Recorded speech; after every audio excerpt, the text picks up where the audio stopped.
Happy Monday. Happy Monday. Cheddar's Girls here. I'm Rachel. And Rebecca. And we're coming today to talk to you about being in the midst of Jordan. And we're taking the scripture verse specifically from Joshua, the 3rd chapter, and the 17th verse, where it talks about the priests standing in the middle of the Jordan, and the people are able to cross over dry and clean. And one thing that I like about that is that it's something that we've seen in the Bible before, when Moses parted the Red Sea. And I think it's so encouraging because this is a moment that Joshua is leading the people. And in Joshua chapter 3, it says, "As I was with Moses, so shall I be with thee." And I love that because whatever we're going through, there's nothing that God can't do for us. If he's done it before, he can do it again. And it doesn't have to even be through the same hands. As he was with Moses, so shall he be with you. You may have had someone that you've depended on for spiritual support, and maybe you don't have them anymore, or maybe things are different, and maybe God is just trying to grow and stretch you. And just know that all you need is your one and only God. He doesn't change. You know, for us, we've had our mom, for so much of our lives. And now, we have to be the ones to carry that baton, to raise our children in a certain way. And we know that as he was with her, so shall he be with us. And so we just want to encourage you guys that if you're in the midst of your Jordan today and you can't see a way, you don't know which way to go, how to handle things, God will always make a way. And just like he parted the Red Sea before, he can part the Jordan for you in your life now.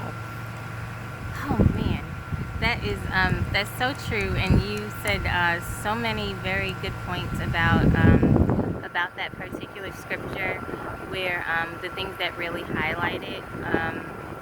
I can go into a little bit more detail, but I really feel like a lot of that was where with the things that you said, but also I feel like it was also a very special moment because at this time God had already been dealing with Joshua, and so he's already been telling him, "As I was with Moses, so shall I be with thee."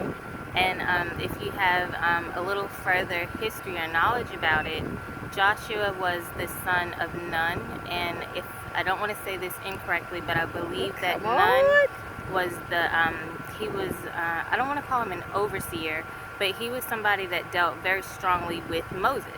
And so it's only fit that just within that connection alone, you're already going to receive those certain type of blessings. You're going to get a certain type of mantle upon your life when those things happen.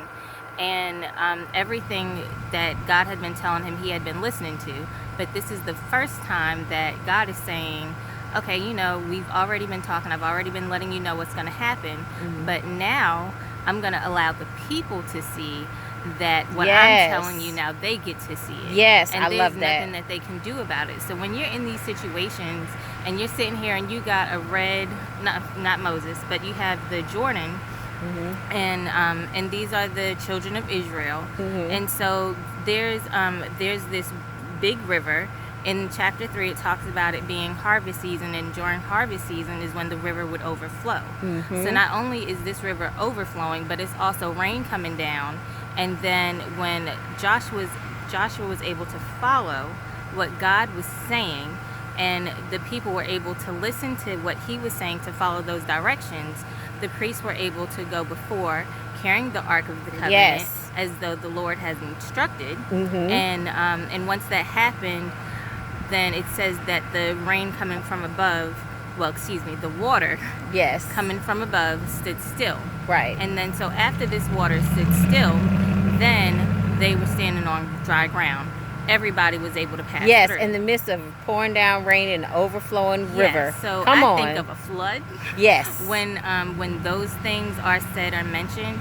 So you might be expecting God to get you out of a situation in a way that you think, but the way when these type of things happen, when God performs these type of miracles, it's going to be something that there's nothing left to say but God. Like, nobody let me get across this overflowing river where the water stood still. and we all got through clean. Yes, and dry. I love it. That's a God miracle right there. And the things that happened then, as you were speaking about earlier, as he was yesterday, today, and forevermore, that doesn't change. He already did it. He's going to do it again, and he's going to continue to do it again. And he can continue to do it, and he will. And I love what you said, too, about you're waiting for God to get you out of something. And so many times in all of the sermons that we've heard over our lives, there's so many different preachers who've talked about God not taking you out of something, but him getting you through it. And this is such a great example in the Bible. He's not going to just pull you away from something or take you away from something just because you can't see a way. He may just be looking for you to go through it, and not just to go through it for yourself, but like you said, he's been telling Joshua he will be with him like he is with Moses. That was a moment for the people to see. Right. That was a moment for them to see. So don't ask God to take you away from something when it's time for you to get your shine, when it's time for people to see the way that God has his hand on your life. Sometimes he might just want to take you through it. And when you go through it, it's not going to be like what you think. Because what it say, he's going to get you through it clean through. Dry ground. Yes. In the overflowing river. Okay. Right. Yes. So things. I hope you guys were inspired and motivated by this message today.